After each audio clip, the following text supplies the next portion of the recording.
ಎಲ್ಲ ಕನ್ನಡದ ಮನಸ್ಸುಗಳಿಗೆ ನಮಸ್ಕಾರ. ನೀವು ನೋಡ್ತಾ ಇದ್ರ ಬಿಬಿ ನ್ಯೂಸ್ ಕನ್ನಡ. ನಾನು ಅಕ್ಷತಾ ಕುಲಕರ್ಣಿ. ಸಿಲಿಕಾನ್ ಸಿಟಿ ಬೆಂಗಳೂರಿನಲ್ಲಿ ಲಾಲ್ ಬಾಗ್ ಫ್ಲವರ್ ಶೋ ನಡೀತಾ ಇದೆ. ಬಣ್ಣ ಬಣ್ಣದ ಹೂವುಗಳು ಫಲಪುಷ್ಪ ಪ್ರದರ್ಶನ.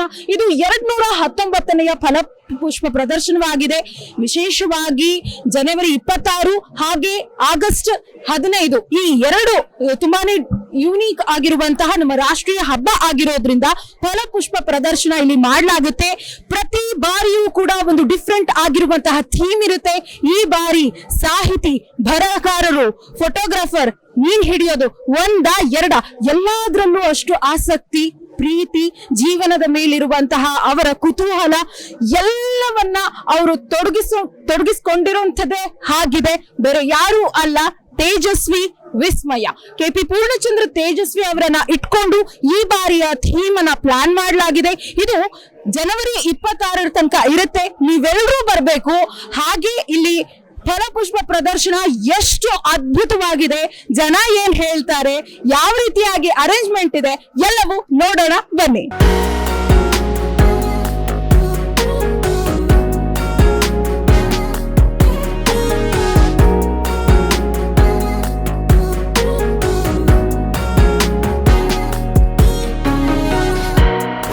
ಫಲಪುಷ್ಪ ಪ್ರದರ್ಶನ, ಅದು ಕೂಡ ತೇಜಸ್ವಿ ಅವರ ಥೀಮ್ ನಲ್ಲಿ. ಎಷ್ಟು ಖುಷಿ ಇದೆ. ನಿಮ್ಗೆ ತೇಜಸ್ವಿ ಅವ್ರ ಬಗ್ಗೆ ಗೊತ್ತಾ? ತುಂಬಾ ಖುಷಿ ಇದೆ. ನಮಗೆ ಲೇಖಕರಂದ್ರೆ ತುಂಬಾ ಇಷ್ಟ. ಅದು ತೇಜಸ್ವಿ ಅವರ ಬರಹಗಳನ್ನು ಸಾಕಷ್ಟು ನಾವು ಓದಿದ್ದೀನಿ, ಕರ್ವಾಲೋ ಎಲ್ಲ. ಸೊ ಇತ್ತೀಚೆಗೆ ಮತ್ತೆ ಪುಸ್ತಕಗಳನ್ನು ಕೂಡ ತಗೊಂಡ್ಬಂದಿದ್ದೀನಿ. ಸೊ ತುಂಬಾ ಖುಷಿ ಇದೆ. ನಾವು ತೇಜಸ್ವಿ ಅವರು ನೋಡಿದಷ್ಟು ಸಂತೋಷ ಆಗ್ತಾ ಇದೆ ಇಲ್ಲಿ.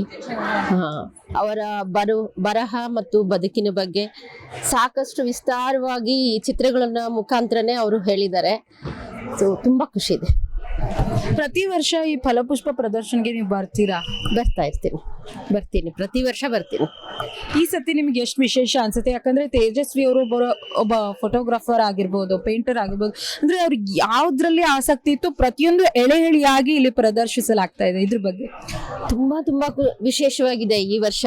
ಪ್ರತಿ ವರ್ಷ ಯಾವುದೋ ಒಂದು ವಸ್ತುವಿನ ಬಗ್ಗೆ ಒಂದು ಥೀಮ್ ಇಟ್ಕೊಂಡು ಮಾಡ್ತಿದ್ರು. ಈ ವರ್ಷ ಒಂದು ವ್ಯಕ್ತಿಯನ್ನಾಗಿ ಪರಿವರ್ತಿಸಿದ್ದಾರೆ ಇದರಲ್ಲಿ, ನೇಚರಲ್ಲಿ. ಸೊ ತುಂಬಾ ವಿಶೇಷವಾಗಿದೆ.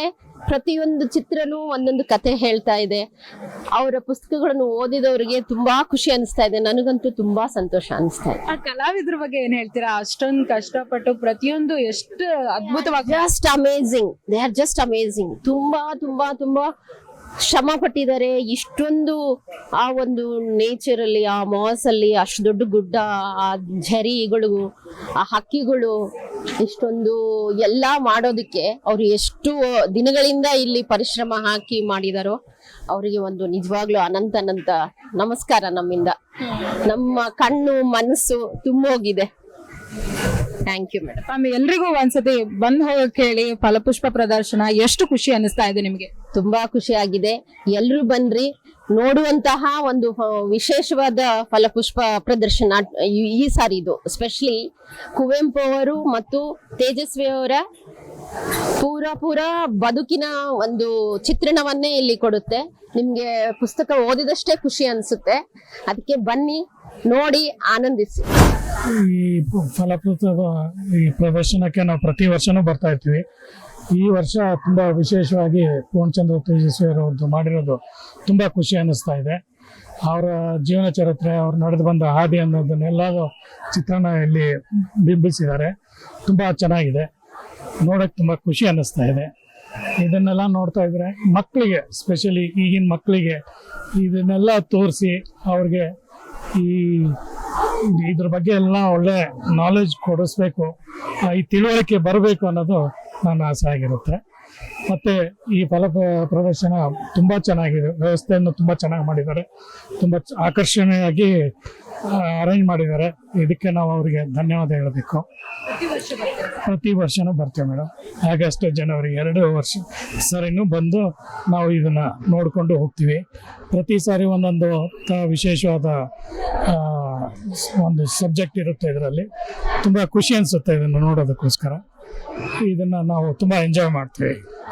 ಸರ್ ತೇಜಸ್ವಿ ಅವ್ರ ಬಗ್ಗೆ ಏನ್ ಹೇಳ್ಬೇಕು ಅನ್ಸುತ್ತೆ? ಅವರು ತುಂಬ ಒಳ್ಳೆ ಪ್ರತಿಭಾವಂತ ಬರಹಗಾರರು, ಆಮೇಲೆ ಹೋರಾಟಗಾರರು.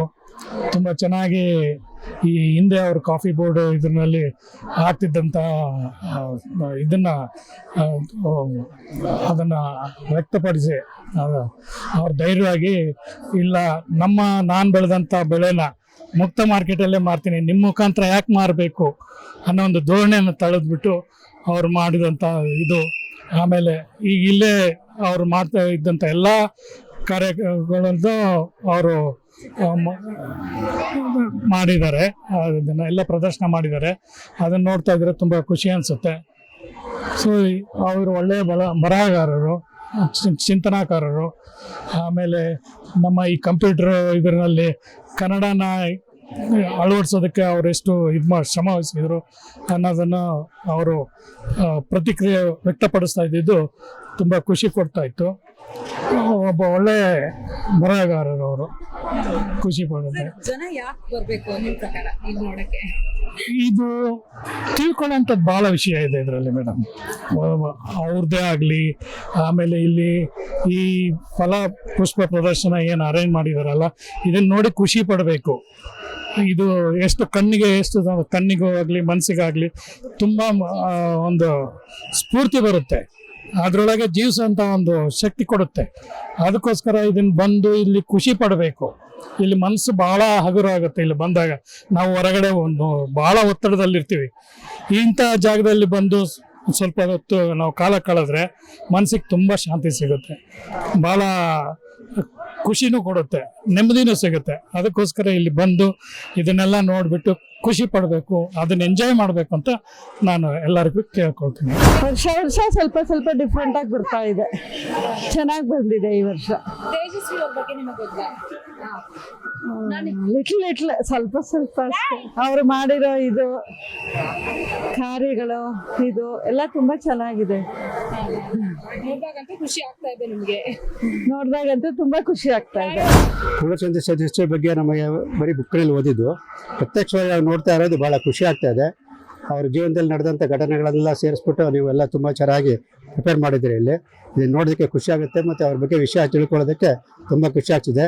ಈ ಸಮಯದಲ್ಲಿ ನಾವು ಕೂಡ ಬಂದು ಇದನ್ನು ಪ್ರದರ್ಶನ ನೋಡೋದಕ್ಕೆ ನಮಗೂ ಕೂಡ ತುಂಬ ಖುಷಿ ಆಗ್ತಾ ಇದೆ. ನಾವು ಹರಿಹರದವರು, ಬಟ್ ಇಲ್ಲಿ ಬೆಂಗಳೂರಲ್ಲಿ 15 ವರ್ಷ ಆಯಿತು. ಪ್ರತಿ ವರ್ಷ ಅಲ್ಲಿ ಬರ್ತೀನಿ, ನಾನು ಪ್ರತಿಯೊಂದು ವರ್ಷಕ್ಕೂ ಬರ್ತೇನೆ. ತುಂಬ ಚೆನ್ನಾಗಿ ಪ್ರತಿ ವರ್ಷವೂ ಒಂದು ಹೊಸ ಕಾನ್ಸೆಪ್ಟ್ ತೊಗೊಂಡು ಮಾಡ್ತಿರ್ತಾರೆ. ಈ ಸತಿ ವಿಶೇಷವಾಗಿ ಪೂರ್ಣಚಂದ್ರ ನೋಡ್ಬಿಟ್ಟು ತುಂಬ ಖುಷಿ ಆಯಿತು. ಯಾಕೆ ಬರ್ಬೇಕು, ನಮ್ಮ ಸಾಹಿತಿಗಳ ಬಗ್ಗೆ ಅದ್ರ ಬಗ್ಗೆ ಎಷ್ಟೋ ಜನಕ್ಕೆ ಏನು ಓದಿ ಗೊತ್ತಿರಲ್ಲ, ಕೇಳಿ ಗೊತ್ತಿರಲ್ಲ. ಅಟ್ಲೀಸ್ಟ್ ಇಲ್ಲಿ ಬಂದಾಗ ಅವ್ರ ಬಗ್ಗೆ ಏನಾದರೂ ವಿಷಯ ತಿಳ್ಕೊಳಕ್ಕಾಗುತ್ತೆ. ಕುವೆಂಪು ಮಗ ತೇಜಸ್ವಿ ಅನ್ನೋದು ಎಷ್ಟೋ ಜನಕ್ಕೆ ಗೊತ್ತಿಲ್ಲ. ಇಲ್ಲಿ ಬಂದಾಗ ಅದೆಲ್ಲ ಗೊತ್ತಾಗುತ್ತೆ. ಇಲ್ಲಿ ಬರೆದಿರೋದೆಲ್ಲ ಓದ್ಕೊಂಡ್ರೆ ಅದರಿಂದ ಚೆನ್ನಾಗಿ ನಮ್ಗೆ ಇನ್ನೂ ಜ್ಞಾನ ಬೆಳೆಯುತ್ತೆ. ಇದಕ್ಕೆ ಮತ್ತು ಶಾಲಾ ಮಕ್ಕಳು ಬರೋದಂತೂ ಭಾಳ ಇಂಪಾರ್ಟೆಂಟ್. ಇದಕ್ಕೆ ಅವ್ರು ಬಂದರೆ ಹೆಚ್ಚಿನ ವಿಷಯ ತಿಳ್ಕೊಬೋದು. ಎಲ್ಲರೂ ಬರಬೇಕು, ಇದಕ್ಕೆ ಪ್ರೋತ್ಸಾಹ ಕೊಡಬೇಕು ಅಂತ ಹೇಳ್ತೀನಿ. ತುಂಬಾ ಚೆನ್ನಾಗಿ ಆಗ್ತಾ ಅನ್ಸ್ತಾ ಇದೆ. ತುಂಬಾ ಚೆನ್ನಾಗಿ ಮಾಡಿದ್ದಾರೆ ಈ ಸತಿ. ಕುವೆಂಪು ಅವ್ರದ್ದು ಪೂರ್ಣಚಂದ್ರ ತೇಜಸ್ವಿ ಅವ್ರು ಮಾಡಿ ತುಂಬಾ ಇಂಟ್ರೆಸ್ಟಿಂಗ್ ಇದೆ. ಅದು ಮಂತ್ರ ಮಾಂಗಲ್ಯ ಕಾನ್ಸೆಪ್ಟ್ ನೋಡೋದಕ್ಕೋಸ್ಕರನೇ ಬಂದಿದ್ದು. ಈಗಿನ ಜನರೇಷನ್ಗೆ ಅದೆಲ್ಲ ಏನು ಅಂತಾನೆ ಗೊತ್ತಿಲ್ಲ. ಫುಲ್ ಗ್ರ್ಯಾಂಡ್ ವೆಡ್ಡಿಂಗ್ಸ್ ಜಾಸ್ತಿ ಮಾಡ್ತಾ ಇರ್ತಾರೆ. ಈ ತರ ಸಿಂಪಲ್ ಕಾನ್ಸೆಪ್ಟ್ ಆಗಿ ವೆಡ್ಡಿಂಗ್ ನೋಡ್ಕೊಂಡು ಹೋಗಿದ್ರೆ ಅವ್ರಿಗೂ ಗೊತ್ತಾಗತ್ತೆ. ಅದ್ರ ಬಗ್ಗೆ ನೋಡ್ಕೊಂಡು ತಿಳ್ಕೊಂಡು ಹೋಗೋಣ ಅಂತಾನೆ ಬಂದಿರೋದು. ಅದೇ ಸ್ಕೂಲ್ ಡೇಸ್ ಅಲ್ಲಿ ಓದಿದ್ವಿ, ಬಟ್ ಇವಾಗ ಅಷ್ಟು ನೆನಪಿಲ್ಲ. ಬಟ್ ಇವಾಗ ಎಲ್ಲ ಕಡೆ ನೋಡ್ತಾ ಇದ್ರೆ ತುಂಬಾ ಒಂದೊಂದು ಎಷ್ಟೊಂದು ಚೆನ್ನಾಗಿ ಎಕ್ಸ್ಪ್ಲೇನ್ ಮಾಡಿ ಹಾಕಿದ್ದಾರೆ ಅನ್ನೋದು ತುಂಬಾ ಖುಷಿ ಆಗುತ್ತೆ.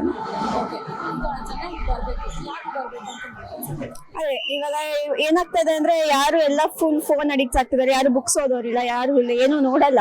ಸೊ ಅಟ್ಲೀಸ್ಟ್ ಇಲ್ಲಿ ಬಂದು ನೋಡೋದಿದ್ರೆ ಅವ್ರ ಪಿಕ್ಚರ್ಸ್ ಹಾಕ್ಬಿಟ್ಟು ಅದ್ರ ಕೆಳಗಡೆ ಏನೇನ್ ಮಾಡಿದ್ದಾರೆ ಅಂತ ಹಾಕ್ತಾರೆ. ಅದರಿಂದ ಇನ್ಫಾರ್ಮೇಶನ್ಸ್ ಗೊತ್ತಾಗ್ತಾ ಇರುತ್ತೆ. ಈಗಿನ ಜನರೇಷನ್ ಅವ್ರಿಗೆ ತಿಳ್ಕೊಳಕ್ ತುಂಬಾ ಈಸಿ ಆಗತ್ತೆ. ಬುಕ್ಸ್ ಓದಲ್ಲ, ಯಾರು ನೋಡಲ್ಲ, ಫೋನಲ್ಲಿ ನೋಡಿ ತಿಳ್ಕೊಂಡು ಕೆಳಗೆ ಅವ್ರ ಫೋಟೋ ಕೆಳಗೆ ಹಾಕಿರ್ತಾರೆ ಏನೇನ್ ಮಾಡಿದ್ರು ಏನೇನಿದೆ ಅಂತ. ಅದನ್ನ ತಿಳ್ಕೊಂಡು ಈಸಿ ಆಗತ್ತೆ, ಗೊತ್ತಾಗತ್ತೆ ನಮ್ ಕರ್ನಾಟಕದಲ್ಲಿ ಕನ್ನಡದಲ್ಲಿ ಎಷ್ಟೊಂದು ಇಂಪ್ರೂವ್ಮೆಂಟ್ ಮಾಡಿದ್ದಾರೆ ಅವರು ಅನ್ನೋದು ಗೊತ್ತಾಗತ್ತೆ. ತುಂಬಾ ಚೆನ್ನಾಗಿದೆ ಈ ಸತಿ. ಕಾನ್ಸೆಪ್ಟ್ ಅಂತೂ ತೇಜಸ್ವಿ ಅವ್ರ ಬಗ್ಗೆ ಮಾಡಿದ್ದಾರೆ.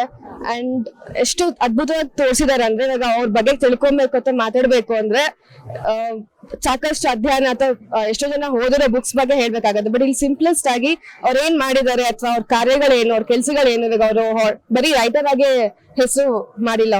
ಅವ್ರ ಹಾರ್ಟಿಕಲ್ಚರ್ ಬಗ್ಗೆ, ಅಗ್ರಿಕಲ್ಚರ್ ಬಗ್ಗೆ ಹೇಳಿದ್ದಾರೆ. ಆಮೇಲೆ ಪ್ರಾಣಿಗಳು ಮತ್ತೆ ನಮ್ಗೆ ನೇಚರ್ ಹೇಗಿರ್ಬೇಕು ಅಥವಾ ನಾವು ಅದ್ರ ಬಗ್ಗೆ ಎಷ್ಟು ಕಾಳಜಿ ತೋರಿಸ್ಬೇಕು. ಆಮೇಲೆ ಅವರು ಬ್ಯೂಟಿಫುಲ್ ಆಗಿ ಮಾಂಗಲ್ಯ ಮಂತ್ರ ಅಂತಾನೂ ಹೇಳಿದ್ದಾರೆ, ಅದನ್ನು ಬ್ಯೂಟಿಫುಲ್ ಆಗಿ ಹೇಳಿದ್ದಾರೆ. ಸೊ ಈಗಿನ ಪೀಳಿಗೆ, ಈಗಿನ ಜನರೇಷನ್ ಏನಂದ್ರೆ ದೇ ಹ್ಯಾವ್ ಟು, ಅಂದ್ರೆ ಕನ್ನಡ ಓದ್ಬೇಕು ಅಥವಾ they have to get to know ಏನೇನ್ ಆಗ್ತಿದೆ ಅಂತ ಗೊತ್ತಾಗ್ಬೇಕು ಅವ್ರಿಗೆ. ಅಂಡ್ ಇಲ್ಲಿ ಎಲ್ಲಾನು ಚೆನ್ನಾಗಿ ಮಾಡಿದ್ದಾರೆ, ಅದ್ಭುತವಾಗಿ ಮಾಡಿದ್ದಾರೆ.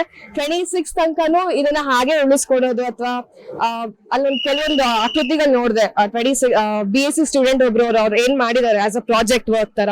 ಸೊ ಹಾರ್ಟಿಕಲ್ಚರ್ ಬಗ್ಗೆ ಇಟ್ಸ್ ಒಂದೊಳ್ಳೆ ವ್ಯೂ ಇದೆ. ಎಲ್ಲರೂ ಅದನ್ನ ಅಟ್ಲೀಸ್ಟ್ ಮಾಡ್ಕೊಂಡ್ ಬಂದ್ರೆ ಟೆರೆಸ್ ಗಳಲ್ಲಿ ಅಥವಾ ಮಾಡ್ಕೊಂಡ್ ಬಂದ್ರೆ ನೇಚರ್ ನ ಉಳಿಸ್ಬೋದು. ಅಂಡ್ ಇವರೊಂದು ಸ್ಫೂರ್ತಿ ಅಂತಾನೆ ನಾವ್ ಹೇಳ್ಬೋದು. ಜನ ಬರ್ಬೇಕು ಅಂದ್ರೆ ನಿಮ್ ಪ್ರಕಾರ ಏನ್ ರೀಸನ್ ಕೊಡ್ತೀರಿ? ಈ ರೀಸನ್ ನೀವು ಬರ್ಲೇಬೇಕು ಅಂದ್ರೆ ಯಾವ್ದು? ಈ ರೀಸನ್ ಅಂದ್ರೆ ಆಸ್ ಅ ರೈಟರ್ ಆಗಿ ಅಥವಾ ಕಾದಂಬರಿಕಾರರಾಗಿ ಮಾತ್ರ ನೋಡ್ಬೇಡಿ, ಅವ್ರು ಬಿಯಾಂಡ್ ದಟ್ ಇದಾರೆ. ಪೇಂಟರ್ ಆಗಿರ್ಬೋದು, ದರ್ ಇಸ್ ಲೈಕ್ ಎಲ್ಲಾನು ಇದಾರೆ. ಸೊ ಆಮೇಲೆ ಎಷ್ಟೊಂದರ ತರಕಾರಿ, ನಾವ್ ಯಾವ್ದೋ ಒಂದು ಹೂಗಳು ನೋಡ್ದೇನೂ ಇರ್ಬೋದು, ಅಲ್ಲೆಲ್ಲ ಇಲ್ಲಿ ತುಂಬಾ ಚೆನ್ನಾಗಿ ತೋರಿಸಿದ್ದಾರೆ. ಖಂಡಿತವಾಗ್ಲೂ ನೀವು ಇಲ್ಲಿ ಬನ್ನಿ, ನಿಮ್ ಟೈಮ್ ನ ಇಲ್ಲಿ ಕೊಡಿ. ಅಂದ್ರೆ I can bet you that ನೀವೆಲ್ಲಾನು ನೋಡ್ಕೊಂಡು ಹ್ಯಾಪಿಯಾಗಿ ಹೋಗ್ತೀರಾ ಅಂತ ನಾನು ಹೇಳಕ್ ಇಷ್ಟಪಡ್ತೇನೆ.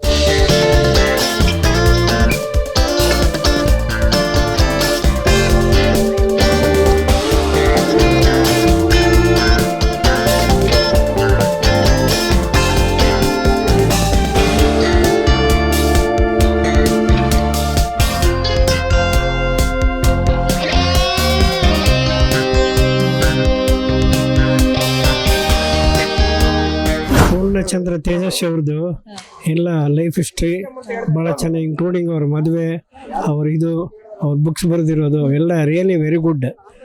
ಫ್ಲವರ್ಸನ್ನು ಭಾಳ ಚೆನ್ನಾಗಿ ಅರೇಂಜ್ ಮಾಡಿದ್ದಾರೆ, ಭಾಳ ಇಂಪ್ರೆಸ್ ಆಗುತ್ತೆ. ಕಲಾವಿದರು ತುಂಬಾ ಕಷ್ಟಪಟ್ಟು ಭಾಳ ಕಷ್ಟಪಟ್ಟಿದ್ದಾರೆ ಮೇಡಮ್, ನಿಜವಾಗ್ಲೂ ಅಪ್ರಿಷಿಯೇಟ್ ಮಾಡಬೇಕು. ಬೆಂಗಳೂರು JP ನಗರ. ಈ ವರ್ಷ ನಿಮ್ಗೆ ಏನ್ ವ್ಯತ್ಯಾಸ? ಫ್ಲವರ್ ಶೋ ಭಾಳ ಚೆನ್ನಾಗಿದೆ ಮೇಡಮ್. ಅವರು ಜೋಡಿಸಿರೋದು ಪೂರ್ಣಚಂದ್ರ ತೇಜಸ್ವಿದು ಡಿಫರೆಂಟ್ ಇದು ಎಲ್ಲ ಭಾಳ ಚೆನ್ನಾಗಿದೆ. ಸರ್, ಈಗ ಈ ಫ್ಲವರ್ ಶೋ ನೋಡಕ್ ಜನ ಬರ್ಬೇಕಂದ್ರೆ ಏನ್ ಕಾರಣ ಕೊಡ್ತೀರಾ? ಯಾಕೆ ಬರ್ಲಿ ಅಂತ ಹೇಳಿ? ಒಂದು ಫ್ಲವರ್ ಶೋ ಆಪರ್ಚುನಿಟಿ ಸಿಗೋದು, ಏನನ್ನ ಸಿಕ್ಕಿರೋದನ್ನ ಸಂತೋಷ ಪಡೋದು ನೋಡಿ. ಈಗ ತಾನೇ ಫ್ಲವರ್ ಶೋ ನೋಡ್ಕೊಂಡು ಬಂದ್ರಿ, ಹೆಂಗಿತ್ತು? ಚಲೋ ಇತ್ತು ಮೇಡಮ್, ಭಾಳ ಚೆನ್ನಾಗಿತ್ತು. ಓಕೆ, ಪ್ರತಿ ವರ್ಷ ಬರ್ತೀರಾ ಹೆಂಗೆ? ಇಲ್ಲ ಮೇಡಮ್, ನಾನು ಪ್ರತಿ ವರ್ಷ ಬರೋದಿಲ್ಲ. ಈ ಸಲ ನನ್ನ ಮಗಳು ಬೆಂಗಳೂರಿಗೆ ಇರೋದ್ರಿಂದ ಮಗಳಿಗೆ ಭೇಟಿ ಆಗ್ಲಿಕ್ಕಂತ ನಾ ಬಂದಿದ್ದ. ನಮ್ಮ ಮಗಳೇ ಈ ಕಾರ್ಯಕ್ರಮಕ್ಕೆ ಇದು ನೋಡ್ಲಿಕ್ಕೆ ಕರ್ಕೊಂಡು ಬಂದಾಳ. ಭಾಳ ಖುಷಿ ಆಗ್ಲಿಕ್ಕತ್ತದ ನನಗೆ. ಓಕೆ, ಈ ತರ ಅಂದ್ರೆ ಡಿಫ್ರೆಂಟ್ ಆಗಿ ಫ್ಲವರ್ ಶೋ ಇದೆ, ಎಲ್ಲ ಅರೇಂಜ್ಮೆಂಟ್ ಮೊದ್ಲು ಯಾವತ್ತಾದ್ರೂ ನೋಡಿದ್ರಾ? ತೇಜಸ್ವಿ ಅವ್ರ ಬಗ್ಗೆ ಕೇಳಿದ್ರಾ, ಓದಿದ್ರಾ? ಈ ಡಿಫ್ರೆಂಟ್ ಫ್ಲವರ್ಸ್ ಬಗ್ಗೆ ಕೇಳಿದ್ರಿ, ಆದರೆ ಇಷ್ಟೊಂದು ವ್ಯವಸ್ಥಿತವಾಗಿ ನಾನು ನೋಡಿದ್ದಿಲ್ಲ.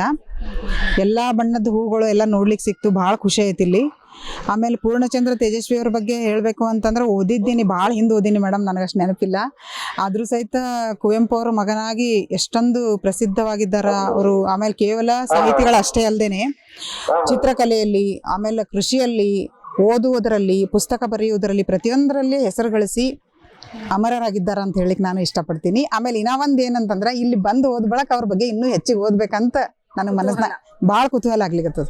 ಓಕೆ, ಎಲ್ಲ ಇದನ್ನ ನೋಡಿದ್ರಲ್ಲ, ತೇಜಸ್ವಿ ಅವರು ಬೇರೆ ಬೇರೆ ತರ ಅಂದ್ರೆ ಪೇಂಟಿಂಗ್ ಮಾಡೋದಾಗಿರ್ಬೋದು, ಮೀನ್ ಹಿಡಿಯೋದಾಗಿರ್ಬೋದು, ಅಥವಾ ಬರಹಗಾರರಾಗಿರ್ಬೋದು, ಕಂಪ್ಯೂಟರ್ ಎದುರುಗಡೆ ಕೂತಿರೋದಾಗಿರ್ಬೋದು, ಇದೆಲ್ಲ ನೋಡಿದಾಗ ಇಷ್ಟೊಂದಿದೆನಾ ಅನ್ಸಿದ್ಯಾ? ಇಲ್ಲ ಅನ್ಸಿದ್ರಿ ನನಗೆ. ಯಾಕಂತಂದ್ರೆ ನನ್ನ ಜೊತೆ ನನ್ನ ತಮ್ಮಂದ್ರೆಲ್ಲ ಬಂದಿದ್ರಲ್ಲ, ಅವ್ರಿಗೆ ಅದೇ ಹೇಳ್ಕೊತ ಬಂದಿನ, ಒಬ್ಬ ವ್ಯಕ್ತಿ 1-2 ಕಲೆಯಲ್ಲಿ ಪ್ರಾವೀಣ್ಯತೆ ಪಡಿಬಹುದು, ಆದ್ರೆ ಎಷ್ಟು ಚಿತ್ರಗಳನ್ನ ಇವತ್ತು ನೋಡೀನಿ ಅಂತಂದ್ರೆ, ಒಂದು ಕಡೆ ಅವರು ರೈತನಾಗಿ ಕೆಲಸ ಮಾಡ್ಲಿಕ್ಕತ್ತಾರ, ಒಂದು ಕಡೆ ಚಿತ್ರಗಾರರಾಗಿ ಕೆಲಸ ಮಾಡ್ಲಿಕ್ಕತ್ತಾರ, ಒಂದು ಕಡೆ ಅವರು ಪಕ್ಷಿಗೆ ಹೊತ್ಕೊಂಡು ನಿಂತಿದ್ದು ಒಂದು ಕಡೆ ನೋಡಿದೆ ನಾನು. ಅಂದ್ರೆ ಎಲ್ಲ ಕಲೆಗಳನ್ನು ಕರಗತ ಪಡಿಸಿಕೊಂಡಂತಹ ಒಬ್ಬ ವ್ಯಕ್ತಿ, ಎಷ್ಟು ನಮಗೆ ಹೆಮ್ಮೆ ಅನಿಸ್ತದಲ್ಲ, ನಮ್ಮ ಮೈಯೆಲ್ಲ ಕರೆನೂ ಒಂದು ರೀತಿ ರೋಮಾಂಚನ ಆಗ್ಲಿಕ್ಕತ್ತದ ಅದೆಲ್ಲ ನೋಡಿದ ಕೂಡಲೇ. ಯಾವುದು ತುಂಬಾ ಇಷ್ಟ ಆಯ್ತು ಟೋಟಲಿ ಫ್ಲವರ್ ಶೋ ಅಲ್ಲಿ? ಸಿಕ್ಕಾಪಟ್ಟೆ ಇಷ್ಟ ಆಗಿದ್ದೇನು? ಎಲ್ಲಕ್ಕಿಂತಲೂ ಇಷ್ಟ ಆಗಿದ್ದು ಅಂತಂದ್ರೆ ಮಂತ್ರ ಮಾಂಗಲ್ಯ ಒಂದು ನನಗೆ ಗೊತ್ತಿದ್ದಿಲ್ಲ, ಅದು ನೋಡ್ದೆ, ಅದನ್ನು ನನಗೆ ಭಾಳ ಇಷ್ಟ ಆಯಿತು. ಆಮೇಲೆ ಒಂದು ಜರಿ ಥರ ಬರ್ಲಿಕ್ಕತ್ತದ ನೋಡ್ರಿ, ಅಲ್ಲಿ ಪೂರ್ಣಚಂದ್ರ ತೇಜಸ್ವಿ ಅವ್ರ ಮೂರ್ತಿ ಅದ, ಅಲ್ಲಿ ಮುಂದೆಲ್ಲ ಹೂವಿಂದ ಭಾಳಷ್ಟು ಅಲಂಕಾರ ಮಾಡಿದ್ದಾರೆ, ಅದು ನನಗೆ ಭಾಳ ತುಂಬ ಇಷ್ಟ ಆಯಿತು. ಮೇಡಮ್ ತುಂಬ ಚೆನ್ನಾಗಿದೆ. ಹೋದ ವರ್ಷ ಸಂಗೋಡ್ ರಾಯನವ್ರದ್ದು ಇದನ್ನು ಮಾಡಿದ್ರು, ಈ ವರ್ಷ ಪೂರ್ಣಚಂದ್ರ ತೇಜಸ್ವಿ ಅವ್ರದ್ದು ಮಾಡಿದ್ದಾರೆ. ಎಲ್ಲ ಚೆನ್ನಾಗಿದೆ ಮೇಡಮ್, ಎಲ್ಲ ಮಲೆನಾಡು ಎಲ್ಲ ಒಳ್ಳೆ ಅವರ ಲೈಫ್ ಸ್ಟೈಲು ಎಲ್ಲ ಚೆನ್ನಾಗಿ ಮಾಡಿದ್ದಾರೆ ಮೇಡಮ್. ಸರ್, ನೀವು ಎಲ್ಲಿಂದ ಬಂದಿದ್ದೀರಾ? ನಾವು ನಮ್ಮ ನೇಟಿವ್ ಬೆಳಗಾವಿ, ಇಲ್ಲೇ ನಾವು ವರ್ಕ್ ಮಾಡೋದು ಬೆಂಗಳೂರಲ್ಲಿ. ಅದಕ್ಕೆ ನೀವು ಇವತ್ತು ನೋಡಕ್ ಬಂದೀವಿ ಫ್ಯಾಮಿಲಿ ಸಮೇತ. ಚೆನ್ನಾಗಿದೆ, ಎಲ್ಲರೂ ಬಂದು ನೋಡ್ಬೋದು, ಒಳ್ಳೇದು. ಪ್ರತಿ ವರ್ಷ ಬರ್ತೀರಾ ಸರ್? ಹೌದು ಮೇಡಮ್, ಪ್ರತಿ ವರ್ಷ ಬರ್ತೀವಿ ನಾವಿಲ್ಲಿ. ಹಾಂ, ಇವತ್ತಿನ ಅಂದ್ರೆ ಈ ಸಲದ ಥೀಮ್ ಪ್ರದರ್ಶನ ಹೂವಿಂದು ಎಲ್ಲ ಅರೇಂಜ್ಮೆಂಟ್ ನೋಡಿದಾಗ ಏನು ಅನಿಸ್ತದೆ? ಚೆನ್ನಾಗಿ ಮಾಡಿದಾರೆ ಮೇಡಮ್, ಒಳ್ಳೇದು. ಎಲ್ಲ ಒಬ್ಬರು ಒಳ್ಳೆ ಕವಿ KP ಪೂರ್ಣಚಂದ್ರ ಅವರು, ಒಳ್ಳೆ ಅವ್ರ ಲೈಫ್ ಸ್ಟೈಲ್ ನೋಡಿದ್ರೆ ಹಂಗೆ ಕಣ್ಮಂದಿ ಬಂದಂಗೆ ಆಗೈತೆ ಅವ್ರದ್ದೆಲ್ಲ. ಒಳ್ಳೆ ಅವ್ರ ಕೃತಿಗಳು ಚೆನ್ನಾಗಿದೆ ಮೇಡಮ್.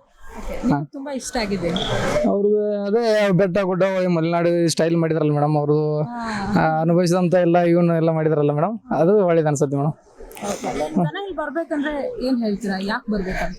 ಎಲ್ಲ ಜನ ಬರ್ಬೇಕು ಮೇಡಮ್. ನಮ್ಮ ಕನ್ನಡ ಸಂಸ್ಕೃತಿ ಮತ್ತು ಕನ್ನಡ ಸಾಹಿತ್ಯ, ಅವ್ರ ಸಾಹಿತ್ಯಕ್ಕೆ ನೀಡಿರೋ ಕೊಡುಗೆಗಳು KP ಪೂರ್ಣಚಂದ್ರ ಅವರು, ಅದನ್ನೆಲ್ಲ ನೋಡಿ ಈ ಚಿತ್ರರೂಪದಲ್ಲಿ ತಿಳ್ಕೊಬಹುದು. ಅವರು ಪೂರ್ಣಚಂದ್ರ ತೇಜಸ್ವಿ ಅವ್ರದ್ದು ಭಾಳ ಚೆನ್ನಾಗಿ ತೋರಿಸಿದ್ದಾರೆ ಎಲ್ಲನೂ. ಅವರ ಜೀವನ ಶೈಲಿ, ಚರಿತ್ರೆ ಚೆನ್ನಾಗಿದೆ, ಭಾಳ ಚೆನ್ನಾಗಿದೆ ನಮಗೆ. ಮತ್ತು ಹೂವುಗಳು ಎಲ್ಲ ತುಂಬ ಚೆನ್ನಾಗಿದೆ, ಬಣ್ಣ ಬಣ್ಣ ಹೂವುಗಳು ನೋಡ್ತಿದ್ರೇ ಕಣ್ಣಿಗೊಂಥರ ಆಕರ್ಷಕ, ಆನಂದ, ಚೆನ್ನಾಗಿದೆಯಮ್ಮ. ನಾವು ಬೆಂಗಳೂರವ್ರೆ. ಪ್ರತಿ ವರ್ಷ ಇಲ್ಲಮ್ಮ, ಒಂದು ಸುಮಾರು ವರ್ಷಗಳು ಬಂದಿರಲಿಲ್ಲ, ಈ ವರ್ಷ ಬಂದ್ವಿ. ಯಾಕೆಂದ್ರೆ ಅವಳು ನಮ್ಮ ಮಗಳು, ಇವಳು ನಮ್ಮ ತಂಗಿ ಮಗಳು ಅಮೆರಿಕಾಯಿಂದ ಬಂದಿದ್ದಾಳೆ ಅವಳು. ಸೊ ಅವಳಿಗೆ ತೋರಿಸೋಣ ಅಂದ್ಬಿಟ್ಟು ಕರ್ಕೊಂಡ್ಬಂದೆ ಇಲ್ಲಿ. ನಾವು ತುಂಬಾ ಬರ್ತಾ ಇದ್ವಿ ಮುಂಚೆ, ಮಕ್ಕಳು ಚಿಕ್ಕವರಾದಾಗ, ಈಗೆಲ್ಲ ದೊಡ್ಡವರಾಗೋದ್ರು. ಸೊ ಇವಳು ಬಂದ್ಲಲ್ಲ ಊರಿಗೆ, ಅದಕ್ಕೆ ಇವಳನ್ನ ಕರ್ಕೊಂಡು ಬಂದ್ವಿ ನೋಡ್ಸಕ್ಕೆ. ಮೊದ್ಲು ಗೊತ್ತಿತ್ತಾ ತೇಜಸ್ವಿ ಅವ್ರ ಬಗ್ಗೆ? ಹಾ, ಗೊತ್ತಿದೆ. KV ಪುಟ್ಟಪ್ಪ ತೇಜಸ್ವಿ. ಅಯ್ಯೋ, ನಾವು ಇಲ್ಲಿಯವರೇ ಅಲ್ವಾ, ದಾರಾ ಬೇಂದ್ರೆ ಮತ್ತೆ ಶಿವರಾಮ್ ಕಾರಂತರು, ನಮ್ಗೆ ಎಲ್ಲ ನೋಡ್ತಾ ಇರ್ತೀವಿ ನಾವು. ಪುಸ್ತಕ ಎಲ್ಲ ಕೆಲವೆಲ್ಲ ಓದಿದ್ದೀವಿ. ಈಚೆಗೆ ಟೈಮ್ ಆಗಿಲ್ಲ ಅಷ್ಟೇ, ಮುಂಚೆ ಓದ್ತಾ ಇದ್ವಿ ಎಲ್ಲ ನಾವು. ಮಗಳು ಅಮೆರಿಕಾದಿಂದ ಬಂದಿದ್ದಾರೆ, ಅವ್ರಿಗೆ ತೋರಿಸ್ಬೇಕು ಅಂತ ಹೇಳಿ ಹೌದು. ಇಷ್ಟು ನಿಮ್ಗೆ ಆಸಕ್ತಿ ಯಾಕಿದು ತೋರಿಸ್ಬೇಕು ಅಂತ ನಿಮ್ಗೆ ಅನ್ಸ್ತು? ಅಲ್ಲಿ ಇರುತ್ತೆ, ಅಮೆರಿಕಲ್ಲೂ ಬೇಕಾದಷ್ಟು ಇಂಥ ಪ್ರದರ್ಶನಗಳಿರುತ್ತೆ.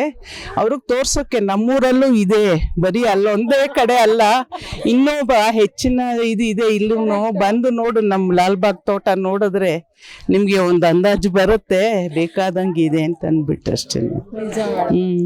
ಅದ್ರ ಜೊತೆಗೆ ನೀವು ಈಗ ನೋಡ್ಕೊಂಡ್ ಬಂದ್ರಲ್ಲ, ಜನರಿಗೆ ಹೇಳ್ಬೇಕು ಅಂದ್ರೆ ಯಾಕೆ ಲಾಲ್ಬಾಗ್ ಫಲಪುಷ್ಪ ಪ್ರದರ್ಶನಕ್ಕೆ ಬರ್ಬೇಕು ಅಂತ ಹೇಳ್ಬೇಕು ಅಂತ ಅನ್ಸಿದ್ರೆ ಯಾಕೆ? ಮಕ್ಕಳಿಗೆ ಮುಖ್ಯವಾಗಿ ತುಂಬಾ ಒಳ್ಳೆ ಇದು ಆಕರ್ಷಣೆ ಅಲ್ಲ, ಅವ್ರಿಗೆ ಗೊತ್ತಾಗುತ್ತೆ. ಈ ಹೂವ ನೋಡ್ತಾರೆ, ಮತ್ತೆ ಅವರಲ್ಲಿ ಮೂಡುತ್ತಲ್ವಾ ಒಂದು ಕೇಳೋಕೆ, ಇದು ಏನು ಹೂವ, ಇದು ಹೇಗೆ ಬೆಳಿಬೋದು, ಇದೆಲ್ಲ ಅವ್ರಿಗೆ ಆಕರ್ಷಣೆ ಇರುತ್ತೆ. ಅದರಿಂದ ಒಳ್ಳೇದು, ಮಕ್ಕಳನ್ನ ಕರ್ಕೊಂಬರ್ಬೇಕು ಇದೆಲ್ಲನೂ. ನಮ್ಮ ಇದನ್ನ ಪರಿಸರನ ಪ್ರೊಟೆಕ್ಟ್ ಮಾಡೋಕ್ಕೆ ಮಟ್ಟಕ್ಕೆಲ್ಲ ಅವ್ರಿಗೊಂದು ಒಳ್ಳೆ ಜ್ಞಾನಾರ್ಜನ ಬರುತ್ತೆ ಇಲ್ಲಿಗೆ ಬಂದರೆ. ಕಾಲು ನೋವು, ಹೌದು ಹೌದು. ನೋಡ್ಬೇಕನ್ನೋ ಆಸಕ್ತಿ ಎಲ್ಲೂ ನೋವಿಲ್ಲ. ಅದೇ ಇಲ್ಲ, ಮನ್ಸಿಗೆ ನೋವಿಲ್ಲ. ಈ ಹೂವ ನೋಡ್ತಾ ಇದ್ರೆ ನನ್ಗೆ ಸ್ವಲ್ಪ ಇದ್ರಲ್ಲಿ ತುಂಬಾ ಆಸಕ್ತಿ, ಅದರಿಂದ ನೋಡ್ತಾ ಇದ್ರೆ ಎಲ್ಲ ಮರ್ತು ಹೋಗ್ಬಿಡುತ್ತೆ. ಆಗ್ಲೇ ಮೇಡಮ್ ಹೇಳ್ತಾ ಇದ್ರು, ಅವ್ರ ಮಗಳಿಗೆ ಕರ್ಕೊಂಡ್ ಬಂದಿದ್ದೀನಿ, ಅದು ಅವ್ರ ಮಗಳಿಗೆ ತೋರ್ಸೋಕೆ. ಯಾಕಂದ್ರೆ ಅವ್ರ ಮಗಳು ಅಮೆರಿಕಾದಲ್ಲಿ ಇರೋದು, ಹಾಗೆ ಅವರಿಗೆ ಕನ್ನಡ ಅಷ್ಟೊಂದು ಬರಲ್ಲ, ಇಂಗ್ಲಿಷಲ್ಲಿ ಮಾತಾಡ್ತಾರಂತೆ. ಸಂಧ್ಯಾ ಅವರು ಇವಾಗ ಫಲಪುಷ್ಪ ಪ್ರದರ್ಶನ ನೋಡ್ಕೊಂಡು ಬಂದ್ರಿ. What you felt really? It was very beautiful. I really appreciated how they made the exhibit all around this one great person who had done so much for photography and for the literature and arts in Karnataka. I didn't realize, how much he had accomplished, and not only were the flowers beautiful, but really the statues were really beautiful as well. What's your opinion on the arrangement, especially the beautiful arrangement of the flowers? Yeah, I think they did a really great job. It was very well organized and maintained, and it was easy to walk around quite easily for my aunt. With, for elderly people, it's easy to navigate if they come, with a walker or wheelchair, and even for little kids to see, but not to, kind of get messed up into the flowers or anything. So to welcome all the ages, it's a family friendly event, and also to enjoy the nice Bangalore weather, now with the temperature being quite nice. Actually, you stay in America, so have you noticed there some I think there are a lot of such kind of flower exhibitions in America also. Like, what do you feel about this and that? Yeah, I would say this is definitely comparable to something I've seen there. There, I live pretty close to Pasadena in Los Angeles, and there they have a very large rose garden and a big rose flower show they do around this time every year, where they have a big parade that they make all the floats out of flowers and natural materials. And we were just speaking about how this reminds us of that, and how it's so nice to see Bangalore being the garden city, that they've celebrated this and kind of given it, you know, to show kind of the different types of flora and fauna that's available in Bangalore. ನೋಡಿದ್ರಲ್ಲ ವೀಕ್ಷಕರೇ, ಲಾಲ್ಬಾಗ್ ನಲ್ಲಿ ನಡೀತಕ್ಕಂತಹ ಈ ಅದ್ಭುತವಾಗಿರುವಂತಹ ಫಲಪುಷ್ಪ ಪ್ರದರ್ಶನ ಎಷ್ಟು ಅದ್ಭುತ ಇದೆ, ಎಷ್ಟು ರಂಜಿಸುತ್ತೆ, ಎಷ್ಟು ರೋಮಾಂಚನ ಇದೆ, ಅಷ್ಟೇ ಅರ್ಥಪೂರ್ಣ ಕೂಡ ಇದೆ. ದಯಮಾಡಿ ತಾವೆಲ್ಲರೂ ಈ ಫಲಪುಷ್ಪ ಪ್ರದರ್ಶನಕ್ಕೆ ಬರಬೇಕು. ಇದನ್ನ ಈ ಫಲಪುಷ್ಪ ಪ್ರದರ್ಶನ ಫುಲ್ ನೀವು ಒಂದು ಪರಿಸರದ ಮಧ್ಯೆ ಇದ್ದೀರಿ, ಮಲ್ನಾಡಲ್ಲಿ ಇದ್ದೀರಿ ಅನ್ನೋ ಫೀಲಿಂಗ್ ಅಂತೂ ನನಗೆ ಕೊಟ್ಟಿದೆ. ಹಾಗಾಗಿ ನೀವು ಬನ್ನಿ ಅಂತ ಹೇಳ್ತಾ ಇದ್ದೀನಿ. ನಿಮ್ಮ ಲೊಕೇಶನ್ ಅಲ್ಲಿ ಬೊಟಾನಿಕಲ್ ಗಾರ್ಡನ್ ಲಾಲ್ಬಾಗ್ ಅಂತ ಹೇಳಿದ್ರೆ ಸಿಕ್ಬಿಡುತ್ತೆ. ನೇರವಾಗಿ ಇಲ್ಲಿ ಬನ್ನಿ. ಜನವರಿ 26ರ ತನಕ ಡೆಡ್ ಲೈನ್. ಬಂದು ಇದನ್ನೆಲ್ಲ ಎಂಜಾಯ್ ಮಾಡಿ. ಏನೆಲ್ಲ ಮಾಹಿತಿ ಬೇಕು ಈ ಆಲ್ರೆಡಿ ಈ ವಿಡಿಯೋದಲ್ಲಿದೆ, ನೀವು ನೋಡಿರ್ತೀರಾ. ಹಾಗಾಗಿ ಇನ್ನಷ್ಟು ಮಾಹಿತಿಗಳಿಗಾಗಿ ನೋಡ್ತಾ ಇರಿ ನಮ್ಮ ಬಿಬಿ ನ್ಯೂಸ್ ಕನ್ನಡ. ಇದು ಕನ್ನಡಿಗರ ಪ್ರತಿಧ್ವನಿ.